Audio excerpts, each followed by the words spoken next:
Father, the Son, and the Holy Ghost. Amen. We now continue the homilies on prayer, and we're still at the level of dealing with distractions, or those things that are obstacles to prayer. And one of the first ones you see, it's not as much of a problem in this country, although you do see it from time to time, but it is a problem in other countries, and that is that men consider praying a feminine thing, that is something that women do, and whether, usually associated with old women who go to the church and pray. In fact, in Europe, it's so much so, in certain countries, or at least it used to be, that the reason the bell was rung when the priest took the chalice veil off of the chalice at the offertory was to indicate to the men that they had to get inside and quit smoking outside in order to fulfill their Sunday obligation. That's one of the reasons why pretty much everywhere I go I suppress that, because it was not necessarily, unless it was a custom in this area. This is false, of course, because prayer is arduous. It's a difficult thing. It requires a tremendous amount of interior discipline, which is another word for fortitude, which is the properly manly virtue. So the moral of the story is, in fact, you see this, a lot of guys are too effeminate to pray consistently, because they're too soft. They just simply won't do something that's painful or difficult. Then, of course, you get the people who suffer from an activism. These are the people who think that actually doing things is a higher form of the spiritual life than praying, and this is just simply false. That doesn't mean you neglect your obligations according to your state in life because of the fact that, by praying, but at the same time, you'll hear people say, well, my life is my prayer. That's just garbage. You just have to simply stop at times and pray. Then there is, of course, the problem of infidelity to grace, and this is very often, especially among traditionalists, one of the real big problems. Infidelity to grace is basically when somebody abuses grace. That is, God gives them the grace, but they spurn the inclination to do the good thing. That is, grace enlightens our mind to do the right thing, and it strengthens the will, and it even refrains our appetites. Infidelity to grace is a lack of cooperation with those graces that God sends us. In other words, you're not cooperating with God. So what's the remedy to infidelity to grace? Well, first, it's principally a matter of choosing. It's a choice of the will. You just simply have to choose to pray at that moment, despite what you want to feel like or what have you. Consistent prayer and mortification will help us to overcome any self-will and lack of self-denial in order to do the right thing, so as a result we'll be more faithful to our grace. We also have to have ardent charity, which will give us a burning desire to do the will of God and take joy in the graces rather than sorrow. Because a lot of times people will get the grace and I don't want to do that. And that's a sign that there's a spiritual problem. The next one is distractions, and that's a common problem, even for people at the highest levels of the spiritual life. God allowed, in other words, a person's praying, and all of a sudden the next thing you know, they're thinking about Tinkerbell, the cat's paws next door. I mean, it's literally on that level sometimes.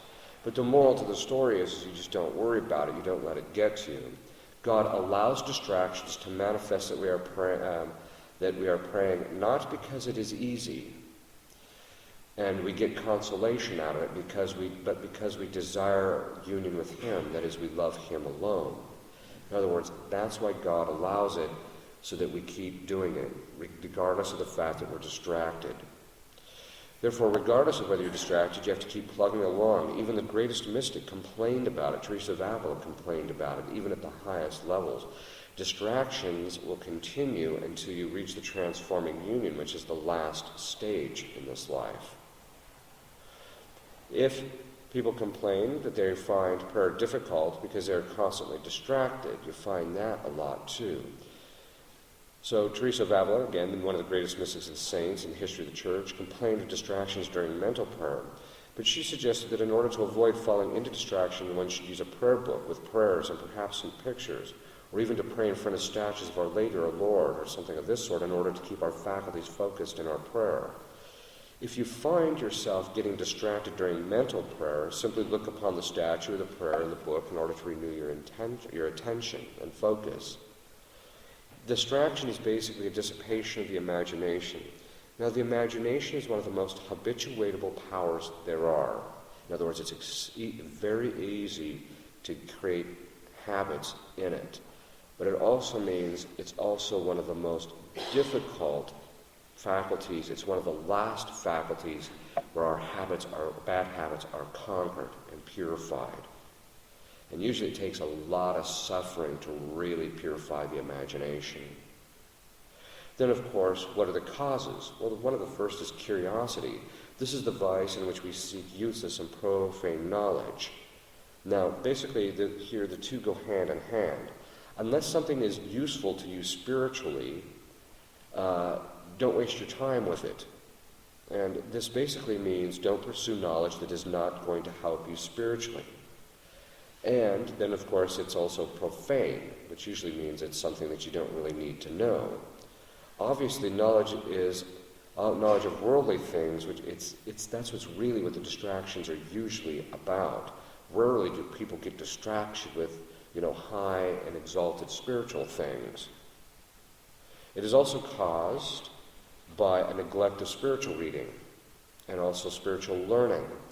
People will spend, as I've mentioned before, hours in front of the television set, but I suggest to them that they read 15 minutes of prayer or 15 minutes of spiritual reading a day, and every excuse under the sun will come out of their mouths about how busy they are, they don't have time, they can't get to it, or what have you. Then, of course, there's the computer and the television. Now, these things are good in themselves. Those who say that they're evil intrinsically simply don't have good, what we call metaphysics. That's just bad philosophy. Now, that doesn't mean that generally speaking in our culture these things aren't abused. That's not the issue. Abuse doesn't take away use.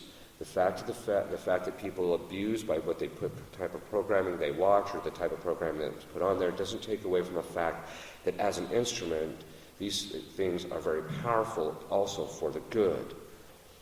But the real problem is, so it's not the fact that it's not that they're good, that they're evil, because they're not, or even that the fact that there is evil things is not really the problem. The problem is that the television and the computer have the ability to present an image with all the prepackaged ideas in a certain sense in it and present it to us. And what happens is when we watch TV, our imagination gets in the habit of being under the direction and the guide and the external control to a certain degree of some external thing. So it's used to this rapid imagery all the time. But what happens is when it gets into the habit of this rapid imagery of something external, when it comes time for the person to pray, which requires them to pull away from external things, from worldly things, from physical things, and to reflect interiorly, the imagination is simply not habituated to doing it. This is why if you watch a lot of television, your prayer will always be distracted. And don't get me wrong, I think television can have a legitimate, eutropalic, that is, recreative value. But that's not the issue. The issue is that if you watch too much of it, and the same thing applies to the computer, if you simply use it too much, it can start affecting your spiritual life. Then there's also the possibility there's some unmortified passion, because the passion or our emotions will drag us one way or another. And you find this with people who are really angry. They have a hard time praying. Or if they're really, kneeling down and they're really thinking about what's for dinner because they tend to have the passion of hunger all the time. And by hunger we don't mean just the physical part of it, but the actual desire to eat. Then that's one of the signs that they don't have their passions mortified, because the emotions will drag us every which direction. You find those people who are always emotional upset, they simply cannot pray. So you have to mortify the passions, and sometimes people, if they find there's a distraction, if they take on some type of penance, like fasting or something of that sort, they'll find that all of a sudden their prayer kind of quietens down. Then, of course, there's always the demons, because they can affect our imagination and our memory, and also what's called the cogitative power, which is the ability to make associations, which is all at the level of the brain, basically, because they can affect the brain. Then they can affect our prayer. And the remedy to that is to ask God to guard our faculties. Again, mortification. The demons cannot stand a mortified body. They simply do not want to get involved with it. And so if you want them to leave you alone, mortify yourself. So what are the remedies? As St. Teresa of Avila said, again, it's the book. You get a book or something that'll keep you focused. Mortification, this helps the lower faculties to become more subordinated. Proper preparation. Sometimes people don't pull themselves away from distractions and noise and things of that sort. They have to get away, kneel down, pray, get their mind focused on God. They also can practice the prayer. They can engage in the practice of always keeping aware or keeping vigilance that God is always present all throughout the day. If they're always, and that's called recollection, if they're always keeping recollected about God's presence, then when it comes time to pray, they're able to quickly fall down into prayer. Then there is the practice of interior quiet as well as exterior quiet in all things that they do. So, in other words, in the seminary, they kind of did away with it, which I think was not a good idea. But in our seminary, they used to have the practice of that you didn't even greet people when they came in, unless they were strangers or people that were new to the place. You would greet them. But otherwise, you just remained focused. And that meant that what you're trying to do is keep your distractions, your interior life, quieter so that you're able to pray more. Then, of course, every meditation needs some object of meditation, and therefore you should be doing some type of spiritual reading in advance, that is beforehand. But this reading must be solid and according to one's state in life, and therefore should be done under the direction of a spiritual director if possible. Sometimes distraction requires simply to be fervent and persistent in trying to pray, because you can do all these things and still be just utterly distracted, but you just keep grinding it out, because that's what God is really looking for, the faithfulness of your will, not so much whether your intellect is always focused. Then the last obstacles I just want to talk a little bit about is in relationship to prayer is dryness and those things that affect our duty and our state in life. Some complain that when they pray, their prayer is dry, that is, they don't seem to be getting a whole lot out of it, or there's not too much consolation. However, it should be noted that one's fruit from prayer is primarily grace and to become holy. In other words, it's union with God and grace, not feelings. If you're looking for feelings in your prayers, you're already on a dangerous path. While it is true that feelings can sometimes motivate us to and in prayer, nevertheless, they cannot be the focus or end of our prayer because they'll just drag us all over creation. Otherwise, one is really lifting one's mind and heart not to God, but to one's own emotions and appetites. Yet the faithful should know that the dryness is part of every person's spiritual life who is serious about becoming holy. God uses the dryness in order to test us to see if we pray because we're getting some benefit out of it or because we love Him. Some of the most efficacious prayer is actually done when people are very spiritually dry. Moreover, God uses the aridity or dryness to purify us of the good feelings which can come with prayer. As I mentioned, it is dangerous, and indeed it is. We cannot engage in the spiritual life in prayer because we get some warm fuzzy out of it. Rather, we do it because we love God. Therefore, in praying, when we are spiritually dry, we become detached from how we feel, and that's a necessary thing to enter into the deeper levels of prayer. Sometimes dryness is a cause of sin, caused by sin. But that is not always the case, and people shouldn't get disturbed if they get dry in prayer. They should think, oh, I've committed some sin. What is it? That's not always the case. Then the last thing is the duties of our state in life.